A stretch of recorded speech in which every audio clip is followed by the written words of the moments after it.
Life had always been routine for me and my 5-year-old daughter, Lily.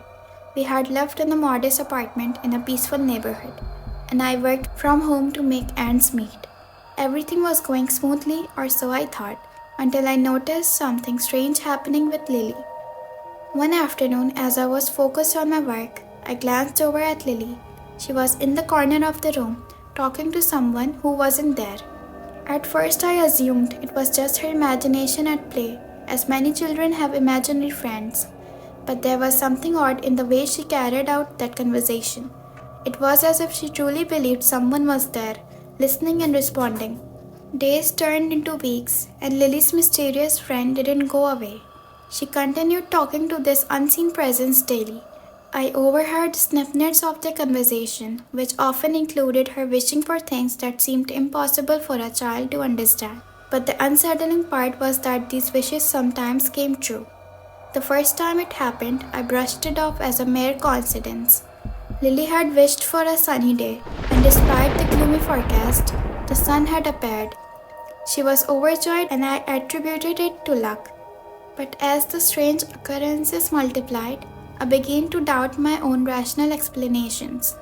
One night I woke up to the sound of Lily laughing hysterically in her room. It was 3 a.m. and I rushed to her side fearing she was having a nightmare. To my surprise, she was sitting alone, still laughing while staring at an empty corner of the room.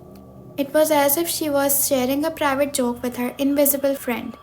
The unsettling feeling of being watched and the eerie laughter continued. Lily's bond with her unseen companion grew stronger, and I couldn't help but feel like an outsider in my own home. It was as though a stranger had entered our lives, and I had no control over it. I decided that we needed to leave, to start fresh somewhere new, away from whatever was influencing my daughter's behavior. We began making plans to move to another state, hoping that a change of environment would help us leave this strange chapter of our lives behind. But things took a chilling turn. Every plan we made to move was somehow ruined. Apartments that were available one day suddenly had no vacancies the next.